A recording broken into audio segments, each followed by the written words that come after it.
Di pertemuan lalu, kita sudah belajar tentang sujud dengan 3 pendekatan. Perhatikan anjuran dari Al-Quran supaya belajarnya efektif. Dalam setiap ibadah itu satu, selalu akan ditemukan caranya. 2, ada bacaan atau doanya.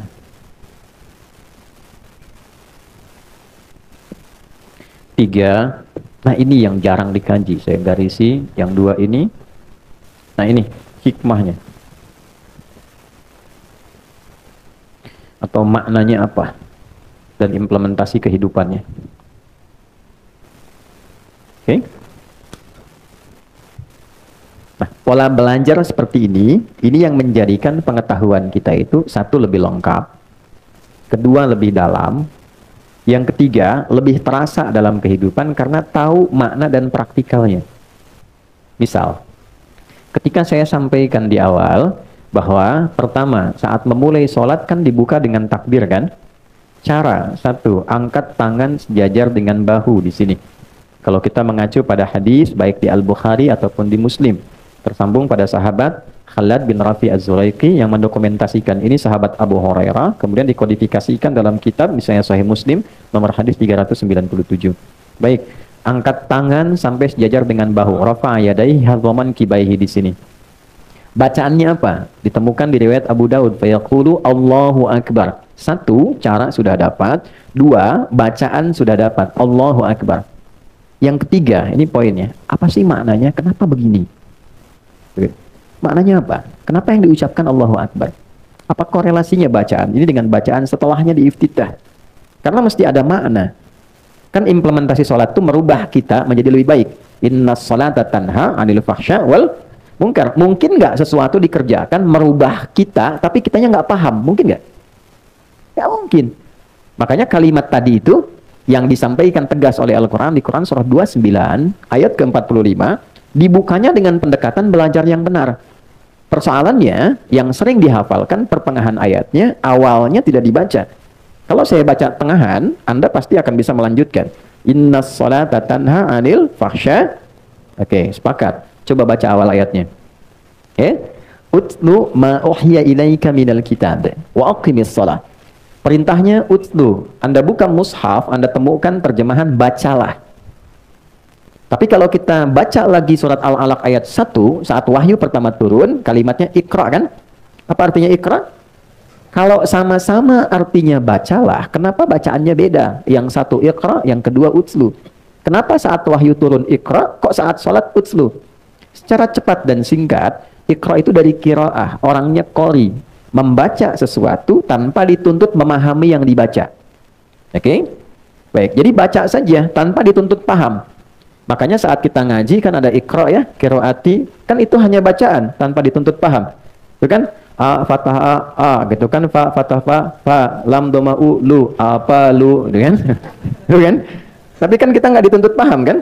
Baik. Nah, setelah kita mendapatkan informasi dengan lebih banyak, berubahlah pola penyampaian dan diksi kalimatnya oleh Allah ditekankan pada pemahaman. Nabi sudah dapat Al-Alaq, sudah dapat ayat lain Al-Qalam, surat lain dan seterusnya, diperintah sholat. Berubah perintahnya jadi utslu dari kata tilawah. Tilawah itu baca, pahami, dan amalkan yang dipahami itu. Oke? Nah, sebelum sholat, perintahnya utslu, bukan ikra. Utslu ma uhya ilaik. Muhammad sudah diwahyukan kepadamu banyak hal. Cara dan turunannya. Baca dulu, ajarkan pada umatmu, baca dulu, pahami yang dibaca itu, kerjakan setelah dipahami itu.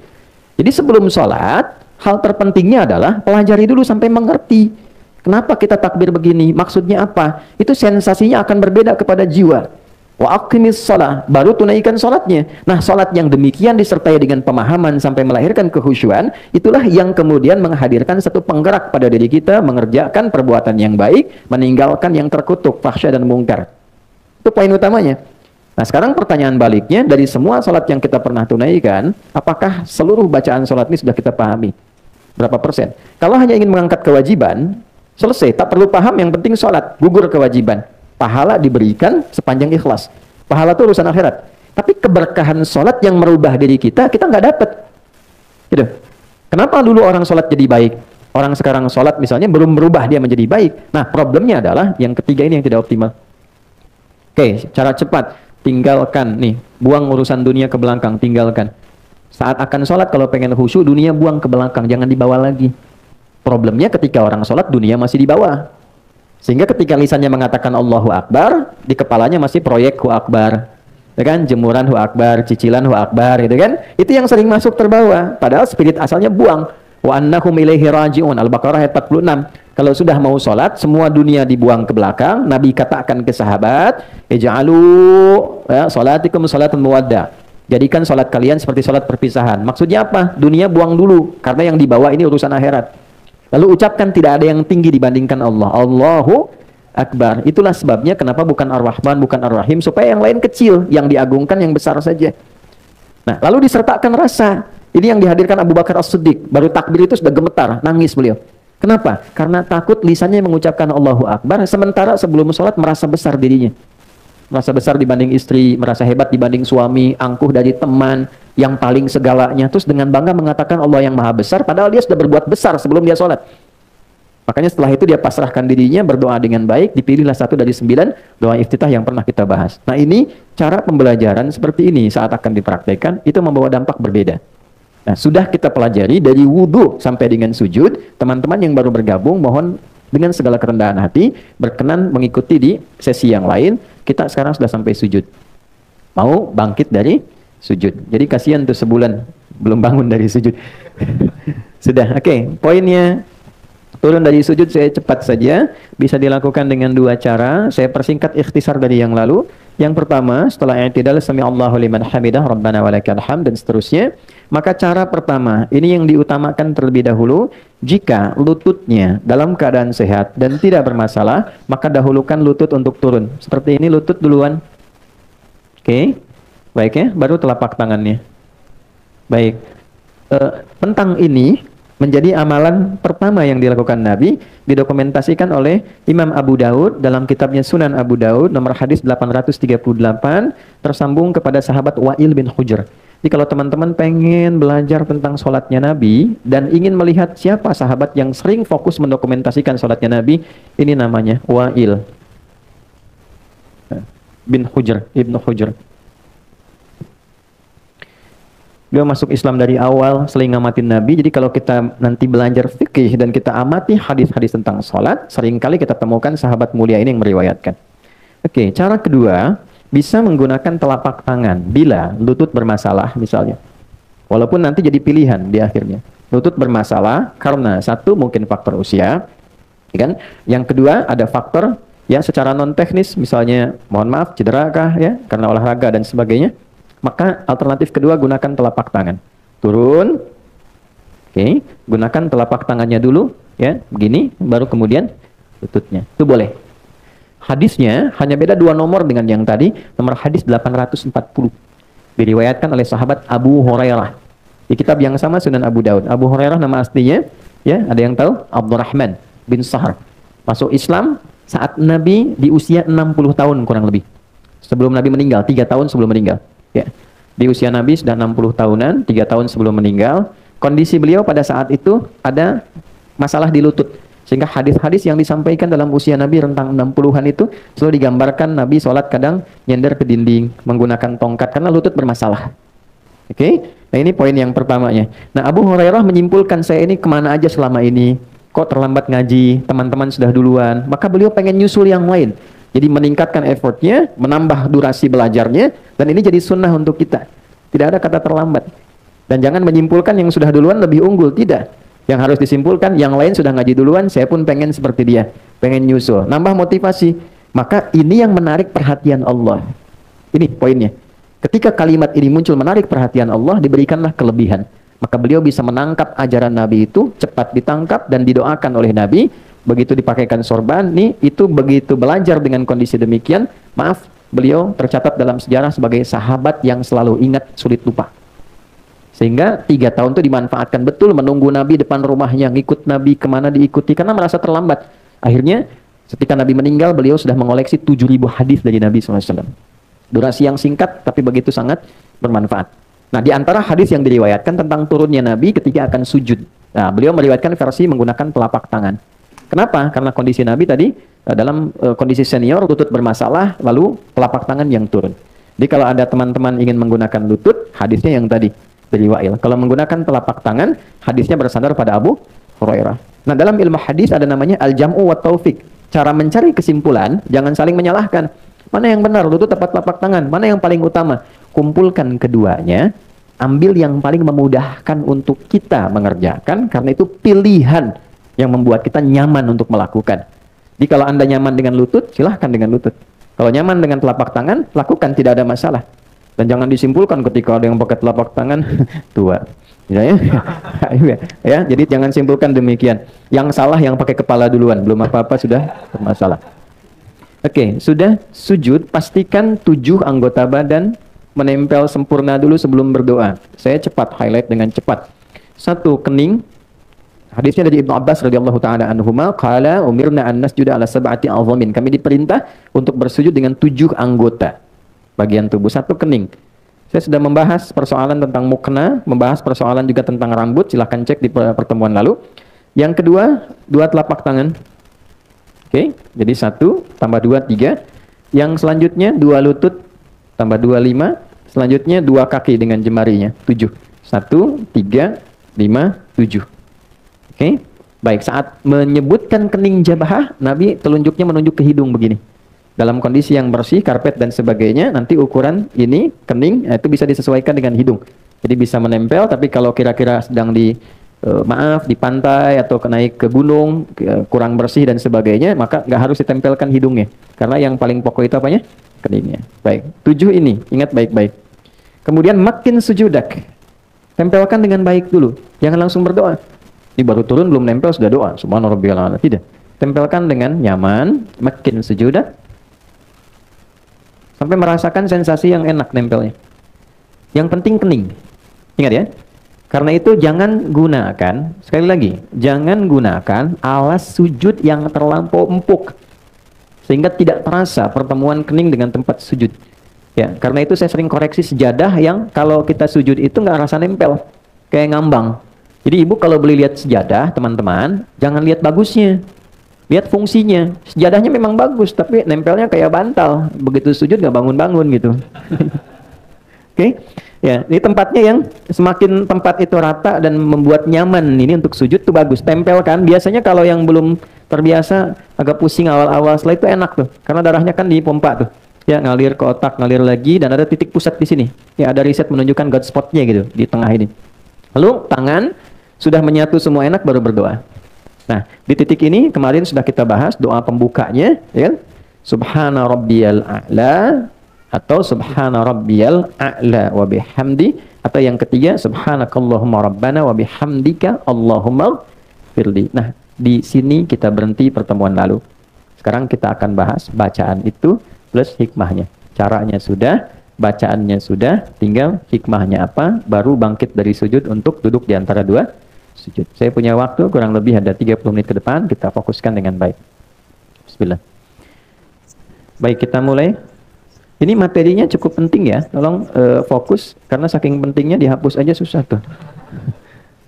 Oke, 1 yuk kita mulai ya. Bismillah. Izinkan saya memulai dari sini. Kelihatan di situ? Ada ya? Ya, subhana rabbiyal a'la. Mas Dimas tolong dinotis ya. Pertemuan berikutnya saya bawa materi PowerPoint ya, supaya nanti bisa kelihatan. Kita sudah siapkan kok, ada gambar, ada apa, jadi bisa lebih kelihatan. Ini yang kedua, ini 1. Yang kedua, depannya sama sampai sini. Ditambahkan wa bihamdi. Ya, subhana rabbiyal a'la wa bihamdi. Oke. Yang ketiga, ini agak lebih panjang tapi lebih dalam. Subhana nakallahumma rabbana wa bihamdika Allahumma ghfirli. Saya bantu dengan bacaan supaya nanti bisa memudahkan memahami apa yang saya tuliskan. Oke. Saya yakin semua sudah mengetahui ini, tapi poinnya adalah apakah membacanya juga dengan rasa untuk memahaminya. Apa maksudnya? Baik. Subhana rabbi yal a'la. Subhan, apa itu artinya subhan? Subhanallah itu apa? Subhanallah. Maha suci Allah. Maha suci Allah itu apa? Subhanallah. Okay. Okay. Subhan tidak disebutkan dalam Al-Quran atau bahkan bahasa Arab standar kecuali menunjuk pada satu keadaan, sifat atau sikap yang tidak sesuai dengan keagungan Allah. Jadi kalau ada sesuatu ungkapan, keadaan, perilaku yang tidak sesuai dengan keagungan Allah, itu orang Arab mengatakan subhanallah. Misal, dalam keyakinan kita sebagai muslim, dan hebatnya ini didialogkan secara rasional dalam Al-Quran. Tuhan itu mesti tunggal, ya, dan kalimatnya dasar, harus beda dengan yang bukan Tuhan. Standar, laisa kamitslihi syai'. Jadi disebut Tuhan tuh karena memang punya perbedaan dengan yang bukan Tuhan. Dan itu harus 100% beda. Ya, 100% different, nggak boleh sama. Kalau sama berarti ada bagian tertentu yang bisa jadi Tuhan bagi yang lainnya. Baik, jadi dari logika ini logis ya. Oke, kalau manusia itu melahirkan, Tuhan boleh nggak melahirkan? Tak boleh, kan harus beda. Kalau manusia berpasangan, Tuhan boleh nggak? Tidak. Kalau manusia punya anak, Tuhan tidak kan? Baik, nah itu kan logika sederhana ya. Nanti dialognya banyak dan tajam sekali di dalam Al-Quran. Lalu ada orang mengatakan begini, Tuhan punya anak. Nah, dalam keyakinan kita, orang Islam, dan didukung dengan nilai logikanya, kan mesti beda Tuhan dengan yang bukan Tuhan. Maka ketika ada orang mengatakan, Tuhan punya anak, wa qalu ittakhadallahu walada. Ada orang berkata, Tuhan itu punya anak. Maka disoal oleh Quran. Sebelum disoal itu, kalimat pertamanya, subhana. Itu ada di Quran surah kedua, Al-Baqarah ayat 116. Paling kiri di pertengahan di mushaf. Quran surah kedua, ayat 116. Ya, ayat 116 itu setelah 115, sebelum 117. Wa qalu ittakhadallahu walada. Mereka berkata Tuhan itu punya anak. Kan? Nah, nanti hal pertama sebelum diungkap dan didialogkan secara rasional, itu kalimat pertamanya subhana. Oh, nggak tepat. Nggak mungkin Tuhan punya sifat yang sama dengan makhluk. Kalau punya sifat yang sama, nanti setiap makhluk dipertuhankan. Makanya dialognya nanti jadi panjang. Ya, kenapa kok yang ini dipertuhankan, yang lain tidak? Oh, karena yang ini lahirnya tanpa ayah. Oh, Adam lebih hebat tanpa ayah, tanpa ibu. Kenapa nggak jadi Tuhan? Kalau yang ini menghidupkan yang mati, Ibrahim lebih hebat, menghidupkannya dicincang dulu, terus dipisah di beberapa bukit, dipanggil dengan kalimat yang sama, dengan nama Allah, nyatu lagi. Kenapa Ibrahim yang lebih hebat nggak jadi Tuhan? Terus dicari sampai akalnya berpikir. Tapi setelah itu pun nggak dipaksa. Lakum dinukum, ya, itulah indahnya Islam. La ikraha, di Islam itu nggak perlu dipaksa, dijelaskan secara sempurna dan bertanggung jawab dengan penjelasan itu. Makanya kelembutan tuh panjang di Islam itu, ya. Dan pengetahuan itu jadi bagian paling dasar. Jadi kalau ada orang masuk Islam jadi kasar, itu pasti ada yang salah dengan keislamannya. Ya, suami itu sepanjang muslim, pasti akan lahir sifat-sifat kebaikan dalam dirinya. Nah, demikian istri juga sepanjang seorang muslimah, itu pasti akan lahir kelembutan dalam dirinya. Karena ajaran di Quran itu tidak ada nilai-nilai yang mengantarkan pada penyimpangan dari fitrah manusia. Balik ke sini.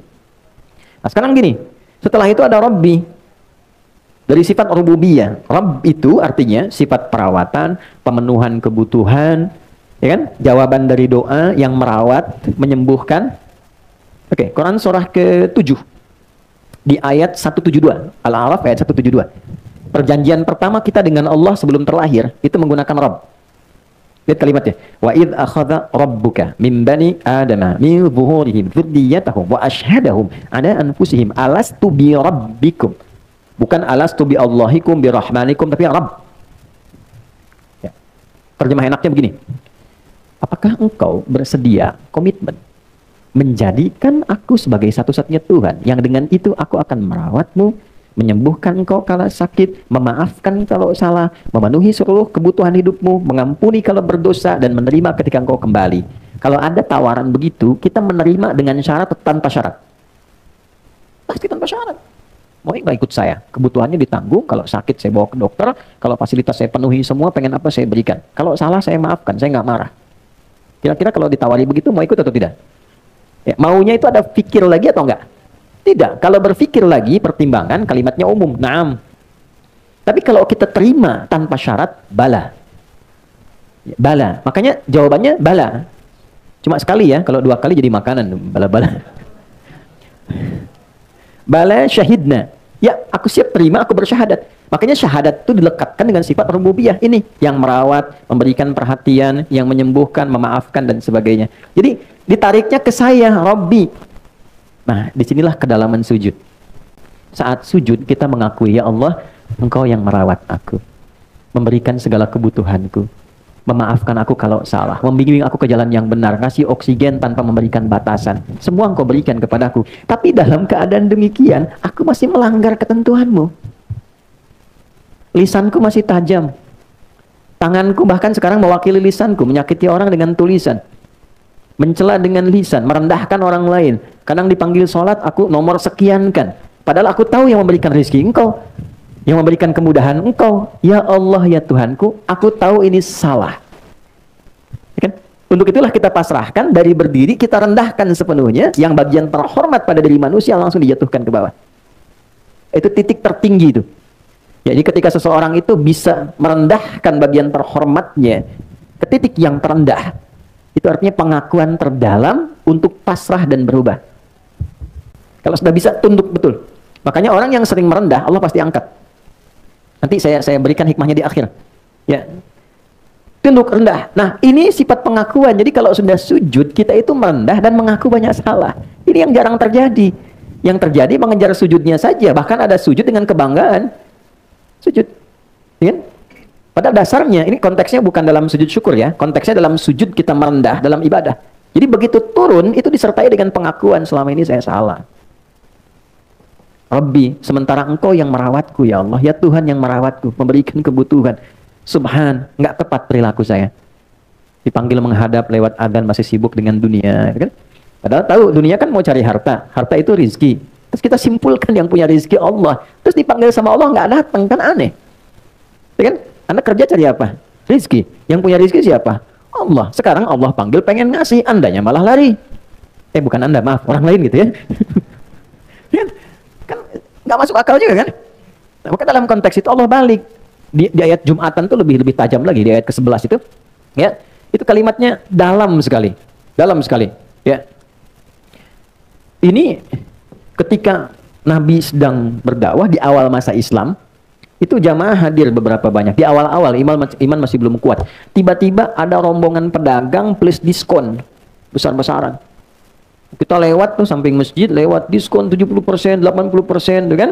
Ya kayak ibulah begini gitu kan. Lagi pengajian begini, tiba-tiba ada lewat di depan informasi gitu kan. Wah, tas Dior diskon 80%. Saya tanya, masih bertahan di sini atau keluar satu-satu? Tuh kan?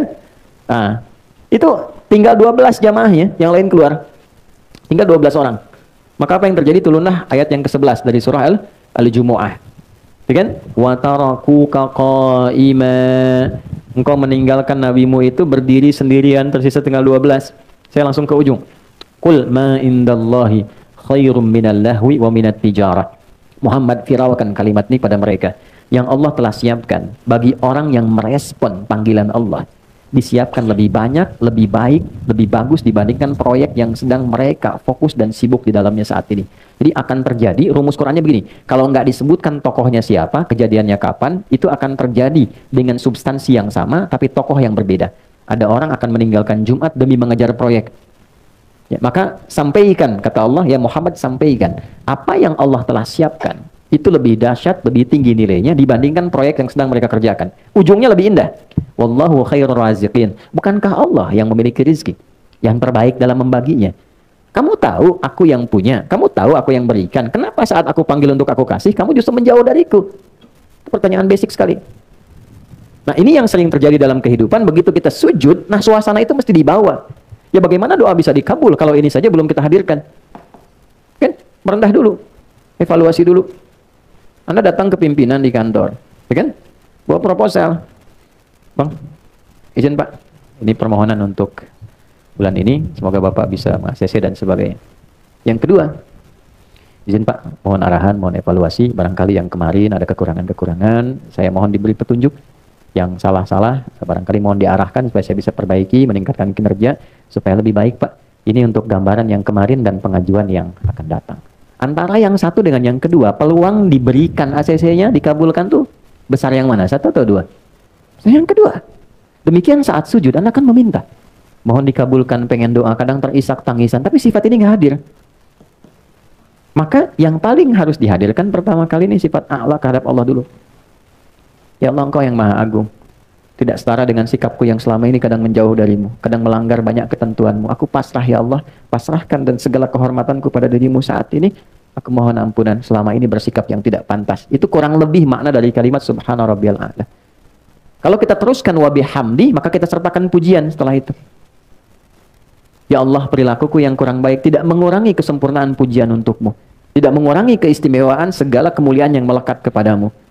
Lalu kalau kita ingin tambahkan lebih dalam lagi, ini Allahumma gfirli.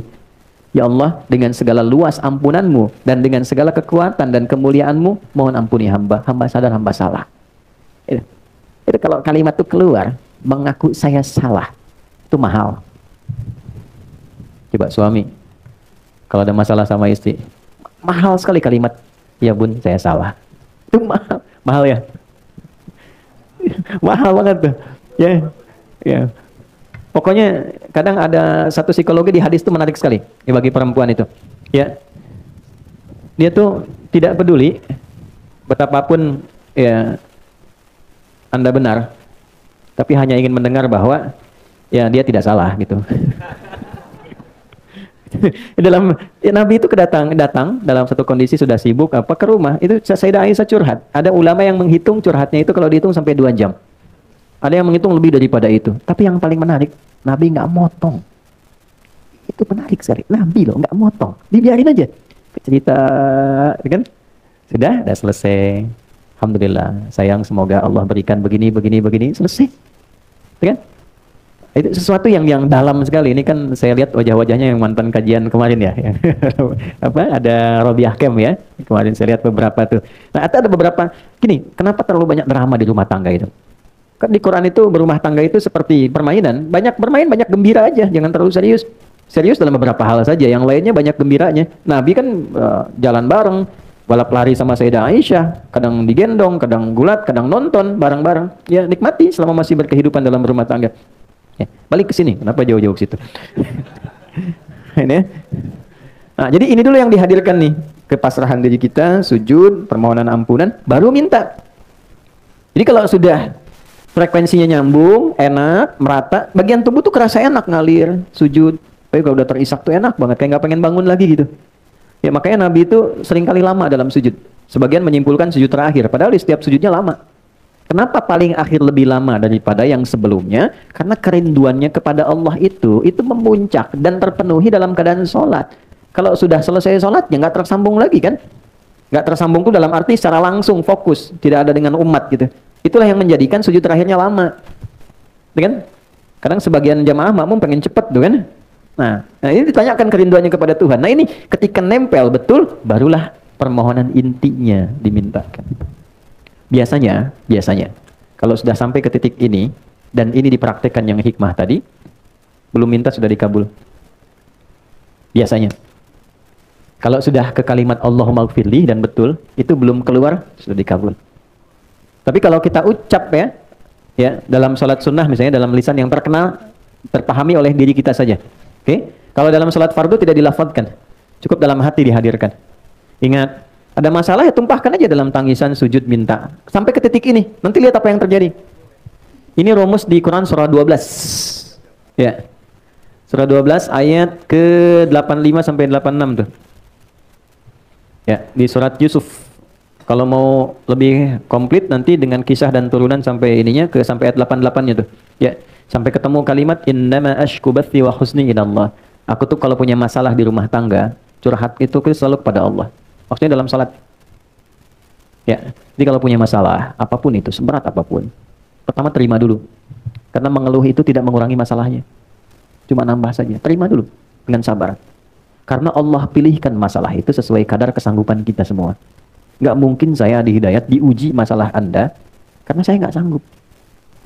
Yang kedua, masalah itu Allah berikan sebagai jawaban dari doa yang kita minta. Nah, tangga untuk meraih doa itu persoalan tadi. Karena nggak mungkin mengabulkan sesuatu tanpa proses, tanpa ujian tuh nggak mungkin. Anak SD mau lulus ke SMP, bisa nggak lulus tanpa ujian? Tidak bisa. Ujian itu diberikan bukan ingin membuat anak bermasalah banyak pikiran, bukan. Tapi menaikkan levelnya supaya memudahkan dia saat masuk ke SMP yang kadar pengetahuannya lebih tinggi daripada SD. Jadi ketika dipaksakan naik ke atas sementara ilmunya belum nyampe, anaknya kasihan. Anda minta sesuatu, dari mana tahunya Anda pantas dan bisa mengelola sesuatu itu saat mendapatkannya kalau belum diuji? Ya kan? Teman-teman minta sebuah proyek, dari mana tahunya proyek itu baik? Dari mana tahunya kalau menerima itu Anda menjadi lebih baik? Anda dapat proyek nih, ya Anda harapkan betul, tapi Anda belum siap menerimanya. Yang kalau Anda terima itu merubah kepribadian, keluarga jadi tertinggalkan, istri kurang perhatian, anak-anak terabaikan, belum siap. Maka dikasih dulu oleh Allah ujiannya, nih lewatin dulu 1, 2, 3, 4. Ketika kita mampu menguasai itu, baru datang jawaban. Nah, jadi jangan selalu dipahami bahwa masalah itu adalah sesuatu yang membuat rumit, capek, nggak tercapai tujuan. Bukan, itu jembatannya. Jadi berbahagialah ketika Anda dihadapkan pada masalah, karena itu mengantarkan Anda pada solusi. Dan jawaban dari Anda sendiri. Ya, jadi ketika Anda doa, pasti dikabulkan oleh Allah dengan membuat masalah dulu, supaya pantas. Nah, kalau pengen cepat, pantaskan dulu diri kita dalam berdoa, hingga ada akselerasi, stepnya dinaikin. Karena dia layak, dipandang layak menerima itu. Oh, sudah pantas nih ketika minta dikabulkan. Ada yang belum berucap sudah diberi. Ada yang demikian. Nah, karena itulah kemudian memantaskan diri itu dengan menambah pengetahuan, menjalani kehidupan itu penting. Supaya saat kita meminta untuk mencapai sesuatu, kita tidak harus menghadapi masalah-masalah baru. Nah, ini poinnya. Nah, jadi ketika memohon, hadirkan aja. Saya kalau punya masalah, kata Nabi Ya'qub alaihissalam, yang saya tuju pertama Allah. Saya bentangkan sajadah dalam bahasa kita, innama ashku bathi wa huzni. Innama itu adatul hasri. Huruf pembatas, membatasi hukum di situ saja. Aku nggak pernah curhat ke yang lain. Nggak pernah menggunakan media lain. Ada masalah, aku langsungkan kembalikan kepada Allah. Mau sedih, membuat aku nangis, aku tumpahkan di situ. Setelah itu aku tenang. Yang penting tenang dulu, walaupun solusi belum datang. Jadi bentangkan sajadah, bukan bentangkan Instagram. Ya, nggak nyangka ya kamu seperti itu. Nah, itu artinya nyangka. Orang yang bilang nggak nyangka, dia sedang nyangka. Tuh ya. Emang kenapa Jong? Nah, sebetulnya itu yang ditunggu tuh. Komennya kan? Gitu. Nah, daripada nungguin komen capek. Capek, pusing aja. Pusing. Akhirnya masalah yang nggak selesai. Ya, suami juga nggak nyaman. Akhirnya nggak betah di rumah. Kan? Jadi pusing aja, capek akhirnya. Ya, kukira hari Rabu ternyata hari Minggu. Kukira dia menunggu ternyata cari yang pusing. Pusing. Dah. Nah, itu ya, sujud. Nah, itu poinnya. Jadi, hadirkan dalam hati kita, apa saja, tumpahkan dalam sujud. Makanya kerasanya agak lama. Tapi proporsional ya. Jangan imam sudah mau sujud lagi, kita masih sujud yang pertama tuh. Ya, kalau berjamaah ikut imam. Ikut imam. Innama ju'ilal imamu liyutamma bihi fa qira'atul imami qira'atul ma'mum.